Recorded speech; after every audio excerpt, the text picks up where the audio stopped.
Então, vamos começar aqui o estudo do Estatuto, né, que é a Lei número 6.880, de 9 de dezembro de 1980, dispõe sobre o Estatuto dos Militares. O Presidente da República faz saber que o Congresso Nacional decreta e ou sanciona a seguinte lei: Estatuto dos Militares. Estatuto dos Militares. Título 1. Generalidades. Capítulo 1. Disposições preliminares. O presente Estatuto regula a situação, obrigações, deveres, direitos e prerrogativa dos membros das Forças Armadas. Artigo 2º. As Forças Armadas, essenciais à execução da política de segurança nacional, são constituídas pela Marinha, pelo Exército e pela Aeronáutica, e destinam-se a defender a pátria e a garantia dos poderes constituídos, a lei e a ordem.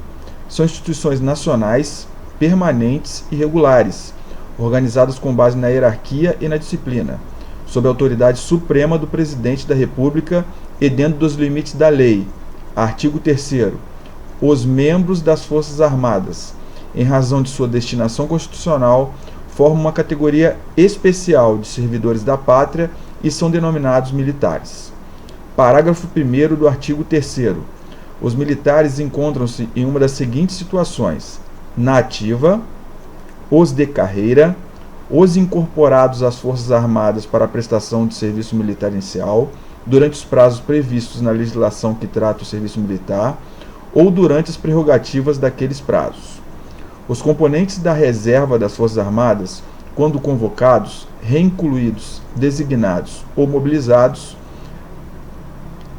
Item 4. Os alunos de órgão de formação dos militares da ativa e da reserva. E, item 5. Em tempo de guerra, todo cidadão brasileiro mobilizado para o serviço ativo das Forças Armadas. Na inatividade. Então, eu falei primeiro da atividade, né? Os militares que são considerados ativos são os militares de carreira, né? Os incorporados às Forças Armadas, tá? São os militares considerados ativos. Os componentes da reserva das Forças Armadas, quando convocados, reincluídos, designados ou mobilizados. Os alunos de órgãos de formação militares da ativa e da reserva, que em tempo de guerra, todo o cidadão brasileiro. Agora eu vou falar mobilizado para o serviço ativo das Forças Armadas. Agora eu vou falar na inatividade. Na inatividade são os da reserva remunerada, quando pertençam à reserva das Forças Armadas e percebam remuneração da União, porém sujeitos ainda à prestação de serviço na ativa, mediante convocação ou mobilização. Os reformados, que são aqueles passados 5 anos do camarada ter aposentado. Os reformados, quando, tempo passado por uma das situações anteriores, estejam dispensados definitivamente da prestação de serviço da ativa, mas continuam a perceber remuneração da União. E 3, os da reserva remunerada e, excepcionalmente, os reformados executando tarefa por tempo certo, segundo regulamentação para cada Força Armada.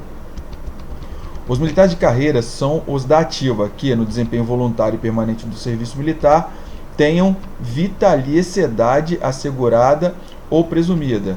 Então, os militares estão em duas situações: na ativa ou na reserva.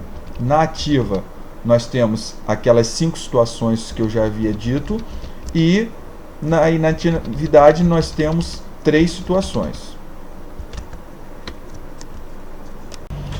Artigo 4º. São considerados reserva das Forças Armadas individualmente, tem seu conjunto individualmente, os militares da reserva remunerada e os demais cidadãos em condições de convocação ou de mobilização para ativa. Então, no artigo 4º é tratado sobre quem é considerado reserva das Forças Armadas.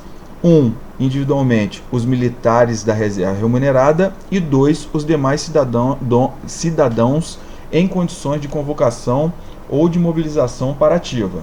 Tá? E no seu conjunto, as polícias militares e os corpos de bombeiros. Parágrafo 1º do artigo 4º.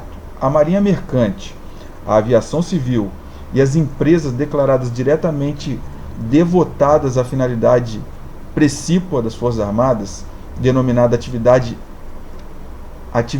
e efeitos de mobilização e de emprego, reserva das Forças Armadas, a Marinha Mercante, a Aviação Civil e as empresas declaradas diretamente devotadas às finalidades precípuas das Forças Armadas, denominada atividade e efeitos de mobilização e de emprego, reserva das Forças Armadas, ok? São considerados também, no seu conjunto, reserva das Forças Armadas. E parágrafo 2º, o pessoal componente da Marinha Mercante, da Aviação Civil e das empresas declaradas diretamente relacionadas com a segurança nacional, bem como os demais cidadãos em condições de convocação ou mobilização para ativa, só serão considerados militares quando convocados ou mobilizados para o serviço das Forças Armadas. Então, acabamos de falar quem são as reservas das Forças Armadas, individualmente e no seu conjunto. Individualmente são os militares da reserva e os demais cidadãos em condição de ser mobilizados, e no seu conjunto as polícias militares, o Corpo de Bombeiro, a Marinha Mercante, a Aviação Civil e as empresas declaradas diretamente devotadas às finalidades das Forças Armadas, que deve ser a Embel, essas empresas que fabricam armas, que possam nos ajudar no combate. Artigo 5º do Estatuto.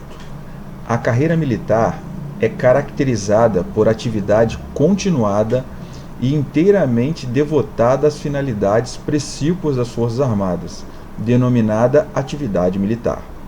Parágrafo 1º do artigo 5º. A carreira militar é privativa do pessoal da ativa, inicia-se com o ingresso das Forças Armadas e obedece às diversas sequências de graus hierárquicos. Parágrafo 2º do artigo 5º, que trata da carreira militar. São privativas de brasileiro nato as carreiras de oficial da Marinha, do Exército, da Aeronáutica. Brasileiro nato.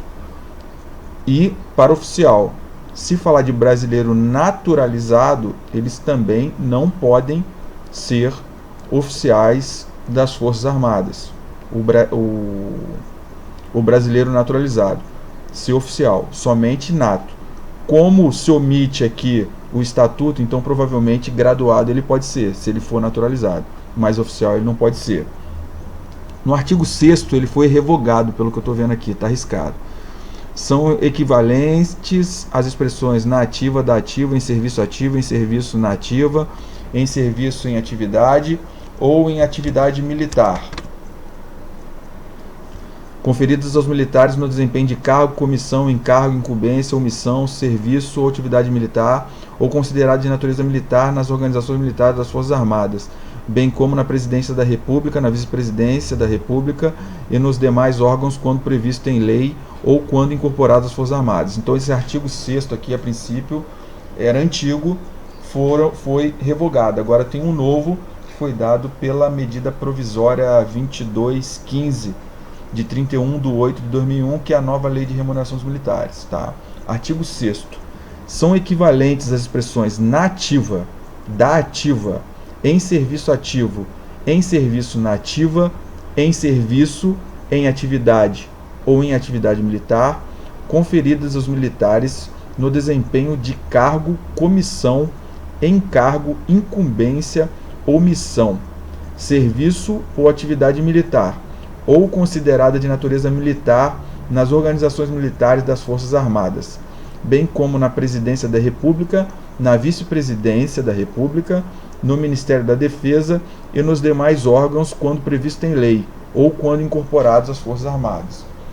Ou seja, aquele pessoal que concorre aí ao Plamogex, essa situação aí, então ele entra, caracteriza-se por uma dessas expressões aqui, na ativa, da ativa, em serviço ativo, em serviço da ativa, tá? Quando incorporados às fileiras das Forças Armadas e conferidos aos militares. Tá? Artigo 7º. A condição jurídica dos militares é definida pelos dispositivos da Constituição que lhes sejam aplicáveis por esse estatuto e pela legislação que lhes outorgam direitos e prerrogativas e lhes impõem deveres e obrigações.